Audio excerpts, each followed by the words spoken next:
شیخ عبد القادر جیلانی جب تھوڑے سے بڑے ہوئے تو تاریخ کے مطابق آپ کے والد کا انتقال ہو گیا، اور اکثر اولیاء اللہ کے ساتھ ایسا ہی ہوا کہ آپ کو جلد یعنی دنیا کی جو معاملات اور مشکلات کا سامنا کرنا پڑا، اور آپ کی والدہ نے آپ کی تربیت کی، آپ کو بچپن سے ہی جیلان کے مدرسے میں داخل کیا، آپ نے قرآن کی ترجمہ اور جو بھی وہاں پر میسر تھی تعلیم دین کی اور دوسری ساری آپ نے تعلیم حاصل کی۔ آپ جب 10 سے 12 سال کی عمر پر پہنچے، 12 سال کی، تو آپ نے اپنی والدہ سے سوال کیا کہ آپ مجھے مزید تعلیم کے لیے بغداد جانے کی اجازت دے دیں۔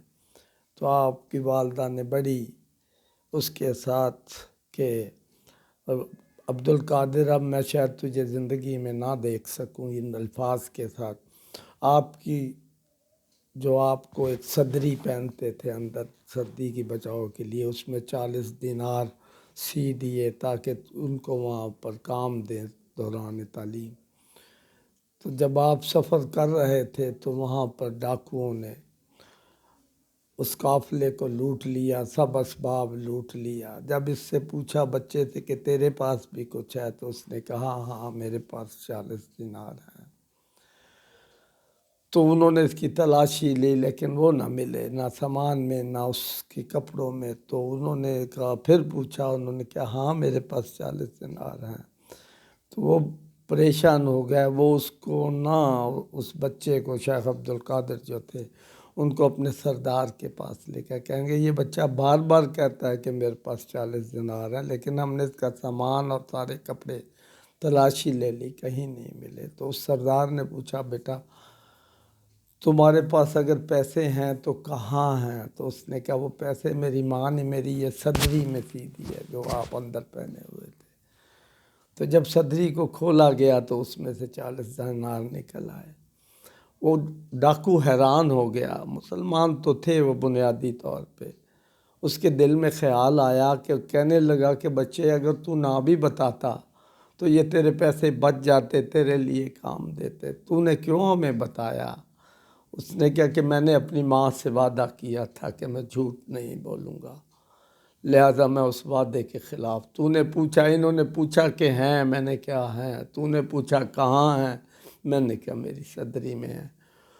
تو اس کی بات پر وہ جو ڈاکوؤں کا سردار تھا اتنا متاثر ہوا، اس کے دل میں یہ گمان آیا کہ یہ بچہ جس کی ماں یہاں موجود بھی نہیں ہے، یہ اس سے وعدہ کر کے آیا ہے کہ میں جھوٹ نہیں بولوں گا۔ اس نے اس کے وعدے کو وفا کیا، اور میں رب سے وعدہ کر چکا ہوں کہ میں تیرے راستے پر چلوں گا، لیکن میں کس راستے پر جا رہا ہوں؟ اس بات نے اس کو اتنا متاثر کیا کہ اس نے سارا لوٹا ہوا سامان تمام مسافروں کو واپس کر دیا، اور اس کے بعد اس نے اس پیشے کو، رازنی کو چھوڑ دیا۔ اور تاریخ کے مطابق وہی ڈاکو کو اللہ نے ولایت عطا فرمائی۔ یہ آپ کا معجزہ، پہلا معجزہ تھا جو آپ کے راستے کے سفر میں آیا۔ اس کے بعد بتاتے ہیں کہ آپ جب بغداد پہنچے تو بغداد کے حالات بڑے وگرگوں تھے، قحط سالی تھی، لوگوں کے پاس کھانے کے نہیں تھا۔ آپ مدارس میں تعلیم حاصل کرتے رہے۔ مدارس میں ایک ٹائم ایسا آیا کہ وہ جو شاگرد اور جو دوسرے تھے وہاں کے لوگ، وہ کھانا نہ ملنے پر کوڑوں سے کھانا تلاش کرتے تھے، یعنی جو کو بچا کچا کوئی امرا پھینک دیتے تھے تو وہ اکٹھا کرتے تھے۔ آپ بھی ان کے ساتھ نکلتے بھوک کی وجہ سے، تو آپ دیکھتے کہ اتنے لوگ ان سے زیادہ بڑے شاگرد یا دوسرے لوگ بزرگ بھی ڈھونڈتے پھر ہیں۔ آپ کو شرم آتی کہ میں ان کی جگہ میں ڈھونڈوں، یعنی ان کا اگر کوئی حصے کا کوئی ہے تو کیا فرماتے ہیں کہ میں جنگل میں نکل جاتا، وہاں جا کر میں کوئی جنگلی کوئی پھل یا کوئی پتے کھا کر گزارا کرتا۔ اسی طرح آپ نے بڑا وقت وہاں پر گزارا اور تحصیل علم حاصل کرتے رہے۔ یہ کوئی آسان دور نہیں تھا۔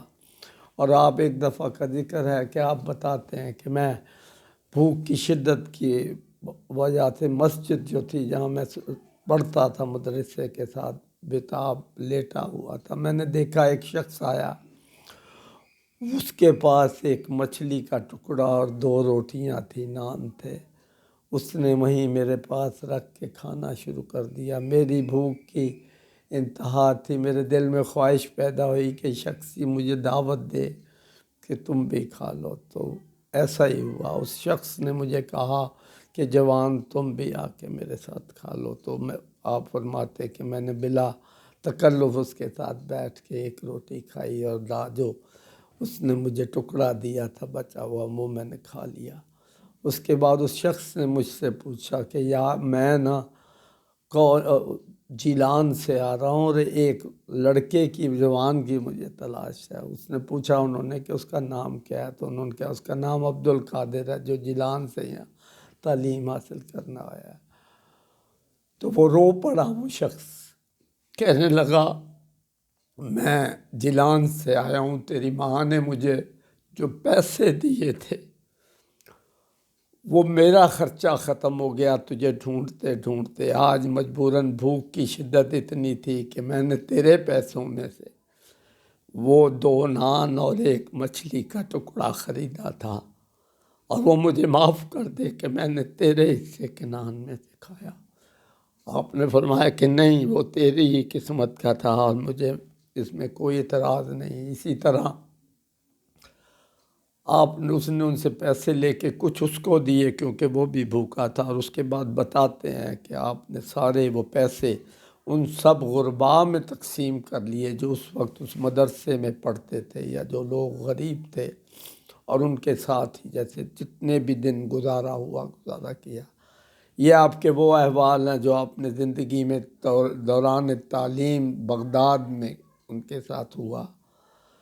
پھر اس کامل، جیسے میں نے آگے کہا تھا کہ جن کے یتیم اور جو بے سہارا لوگ ہوتے ہیں، اس اولیاء اللہ کی اکثر تاریخ یہ ہے کہ ان کے والدین یا وہ باپ یا وہ لوگ جن کا وہ سہارا بننا تھا وہ بچپن میں اٹھ جاتے ہیں، اور وہ اس تمام ادوار سے گزرتے ہیں، اور وہ اللہ تعالیٰ انہیں استقامت عطا فرماتا ہے ہر دکھ میں، ہر تکلیف میں، اور اس استقامت کے بدلے میں اللہ تعالیٰ انہیں وہ مقامات عطا فرماتا ہے جو انسانی عقل کے سے ماوراء ہوتے ہیں۔ اور واقعی وہ شخص جسے شیخ عبد القادر جیلانی رحمۃ اللہ علیہ کہتے تھے، اللہ نے انہیں غوث العظم کے مرتبے پہ فائز کیا، اور اپنی آیت کو، اللہ کی اس قرآنی آیت کو انہوں نے سچ کر دکھایا کہ اللہ فرماتا ہے کہ جو میرے بن جاتے ہیں میں ان کے ہاتھ، پیر، آنکھیں، کان اور زبان بن جاتا ہوں، اور آپ نے بالکل مصداق ویسا ہی ہوا۔ اور مجھے وہ علامہ کا اس آج کی ایپیسوڈ کو ختم کرنے کے لیے وہ شعر ضرور پڑھنا ضروری ہے۔ علامہ نے فرمایا کہ نگاہ مرد مومن سے بدل جاتی ہیں تقدیریں، جو ہو ذوق یقین پیدا تو کٹ جاتی ہیں زنجیریں، کوئی اندازہ کر سکتا ہے اس کے زور بازو کا، نگاہ مرد مومن سے بدل جاتی ہیں تقدیریں۔ بس یہ وہی اس آیت کی تفسیر ہی ہے۔ اللہ تعالی ہم سب کو سچ سمجھنے کی اور اس کو عمل کرنے کی توفیق عطا فرمائے۔ وما علینا الا البلاغ۔